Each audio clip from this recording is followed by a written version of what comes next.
బాగున్నారు అందరూ. జై తెలంగాణ, జై తెలంగాణ. కారు గుర్తుకే కేసీఆర్ గారి నాయకత్వం, మాగంటి సునీత గోపీనాథ్ గారి కారు గుర్తుకే.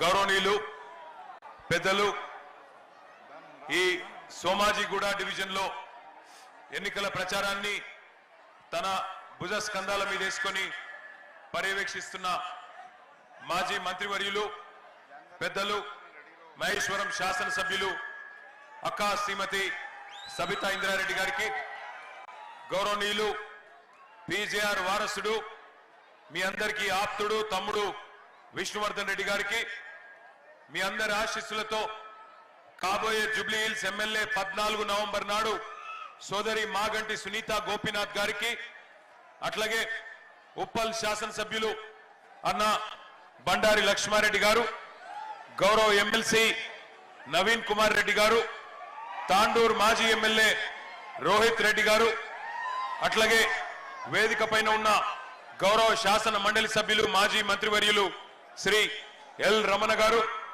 అట్లాగే సోదరుడు మల్కాజ్గిరి శాసనసభ్యుడు మరి రాజశేఖర్ రెడ్డి గారు, మాజీ కార్పొరేటర్ గారు తమ్ముడు మహేష్ యాదవ్ గారు, అట్లాగే శ్రీనివాస్ యాదవ్ గారు, అట్లాగే అప్పు ఖాన్ గారు हमारे डिवीजन के प्रेसिडेंट, సోదరుడు ప్రదీప్ చౌదరి గారు, సోదరుడు అంజిబాబు గారు, అట్లాగే వేదిక పైన మా తమ్ముళ్ళందరికీ పేరు పేరున, వేదిక ముందున్న మా అన్నదమ్ములకు ఆడబిడ్డలకు, అక్కడ ఎక్కడి దాకైతే కనుచూపు మేర ఉందో అక్కడి దాకా ఉన్న వెనుక దాకా అందరికీ పేరు పేరున హృదయపూర్వకంగా నమస్కారాలు, హృదయపూర్వకంగా మీ స్వాగతానికి హృదయపూర్వకంగా ధన్యవాదాలు.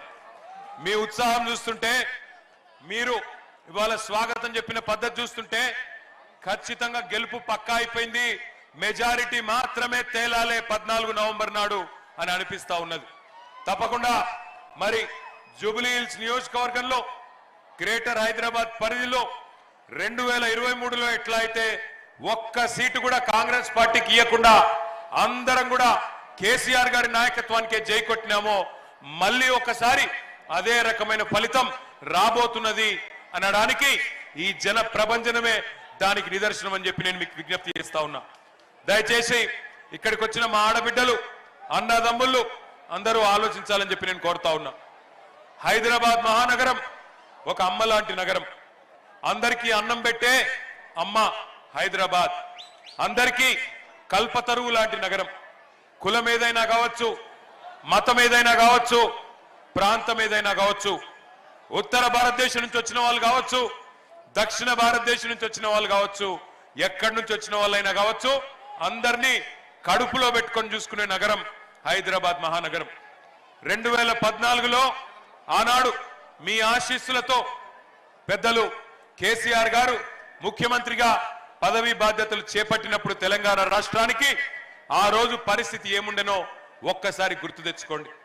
హైదరాబాద్ లో ఆ రోజు ప్రతిరోజు పవర్ కట్లు, పరిశ్రమలు నడిచే పరిస్థితి లేదు, అపార్ట్మెంట్లకు పోతే జనరేటర్లు, చిన్న చిన్న దుకాణాలకు పోతే ఇన్వర్టర్లు, ఆఖరికి ఒక జిరాక్స్ సెంటర్ కి పోయినా ఇన్వర్టర్ లేని దుకాణం గాని జిరాక్స్ సెంటర్ గాని లేదు. అట్లాంటి పరిస్థితి. తాగునీళ్ళ కటకట. ఎండాకాలం వచ్చిందంటే పి జనార్దన్ రెడ్డి గారి నాయకత్వంలో, పీజేఆర్ గారి నాయకత్వంలో ప్రతి ఎండాకాలం అక్కడ మన హెచ్ఎండబ్ల్యూఎస్ జలమండలి కార్యాలయం ముంగట ధర్నాలు, ఖాళీ కుండలు, ఖాళీ బిందెలు, లొల్లి ఆగమాగం ఉంటుండే ఆనాటి పరిస్థితి. మరి ఆనాటి నుండి 2014లో ఒక అప్పుడే పుట్టిన బిడ్డను ఎట్లా అయితే పద్ధతిగా పెంచుతామో ఆ పద్ధతుల్లో మరి కేసీఆర్ గారి నాయకత్వంలో ఒక పుట్టిన బిడ్డను, చంటి బిడ్డను ఎట్లా సాకుతారో ఆ పద్ధతుల్లో ఒక్కొక్కటిగా సమస్యలు పరిష్కారం చేసుకుంటూ వచ్చినాం. సంవత్సరం లోపలనే కరెంటు సమస్య శాశ్వతంగా తీర్చి 24 గంటలు రెప్పపాటు కరెంటు పోని పరిస్థితి తెచ్చింది కేసీఆర్ గారి నాయకత్వమా కాదా ఒక్కసారి గుర్తు తెచ్చుకోవాలని చెప్పి నేను కోరుతా ఉన్నా. ఇన్వర్టర్లు మాయమైనాయి, జనరేటర్లు మాయమైనాయి, కరెంటు లేని పరిస్థితి నుంచి సమృద్ధిగా కరెంటు ఉండే కాడికి తీసుకొని వచ్చినాం. తద్వారా పరిశ్రమలకు ఇబ్బంది లేకుండా చేసుకున్నాం, కార్మికులకి 3 పూటల మరి బ్రహ్మాండంగా అన్నం దొరికే విధంగా మన కార్యక్రమాలు చేసుకున్నాం. అట్లాగే కృష్ణా నదిని, గోదావరి నదిని 100 కిలోమీటర్ల దూరం నుండి మంచినీళ్ళని తీసుకొచ్చి మంచినీటి సమస్య దాదాపు 95-96% పూర్తి చేసుకున్నాం. ఎక్కడెక్కడైతే చివరికి ఉండే కాలనీలకు కూడా నీళ్ళిచ్చే ప్రయత్నం చేసినాం. అట్లాగే హైదరాబాద్, ఇక్కడ లక్షలాది మంది ప్రతిరోజు దేశంలోని వివిధ ప్రాంతాల నుంచి వస్తూ ఉంటారు. వాళ్ళందరికీ అన్నం దొరకాలంటే, వాళ్ళందరికీ ఉపాధి దొరకాలి అంటే పరిశ్రమలు రావాలి. అందుకే కొత్త కొత్త పాలసీలు తెచ్చినాం.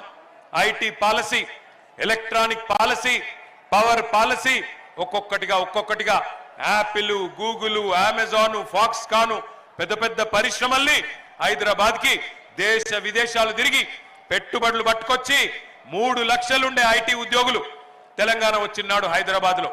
దాన్ని కేసీఆర్ గారి నాయకత్వంలో 10 లక్షలకు తీసుకొని పోయిన ఘనత మన ప్రభుత్వానికి, కేసీఆర్ గారి నాయకత్వానికి దక్కుతుంది. కేవలం ఐటీ ఉద్యోగాలు మాత్రమే కాదు, ఐటీ రంగం కలకల్లాడితే రియల్ ఎస్టేట్ పెరిగింది. రియల్ ఎస్టేట్ పెరిగితే వ్యాపార వాణిజ్య చిన్న చిన్న సముదాయాలు, చిన్న చిన్న దుకాణాలు, చిన్న చిన్న వ్యాపారాలు అన్ని పెరిగినాయి. అన్నిటికీ గిరాకీ వచ్చింది. ఒక ఓలా, ఊబర్, జొమాటో, స్విగ్గీ, ఇంకా మైంట్రా ఏమేమి ఉన్నాయో అవన్నీ గిగ్ వర్కర్లు, వాళ్ళకు కూడా పిల్లలకు వేలాది మందికి ఉపాధి అవకాశాలు వచ్చినాయి.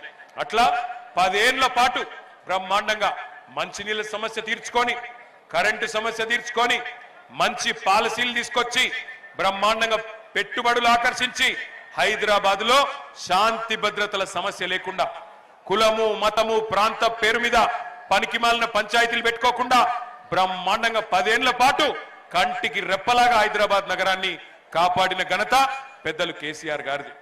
మరి ఇప్పుడేమైతున్నది? మీ కండ్ల ముంగటనే కనబడతా ఉన్నది. ఇవాళ రేవంత్ రెడ్డి గారు, కాంగ్రెస్ పార్టీ మరి అభివృద్ధిలో మనతో పోటీ పడే పరిస్థితి లేదు, సంక్షేమంలో మనతో పోటీ పడే పరిస్థితి లేదు. అందుకే మడిలో ఉండే రైతును మోసం చేసినారు, బడిలో ఉండే పిల్లల్ని మోసం చేసినారు, గుడిలో ఉండే పూజారుల్ని మోసం చేసినారు, మసీదులో ఉండే ఇమాము మౌజన్లను మోసం చేసినారు, చర్చిలో ఉండే బిషప్లు, ఫాదర్లు, పాస్టర్లు వాళ్ళని మోసం చేసినారు. సబ్బండ వర్గాలు అందరినీ మోసం చేసి అడ్డగోలు హామీలిచ్చి అరిచేతిలో వైకుంఠం చూపెట్టి అధికారంలోకి వచ్చినారు. మీకు అనుమానం వస్తుంది, అన్నా నువ్వు చెప్పే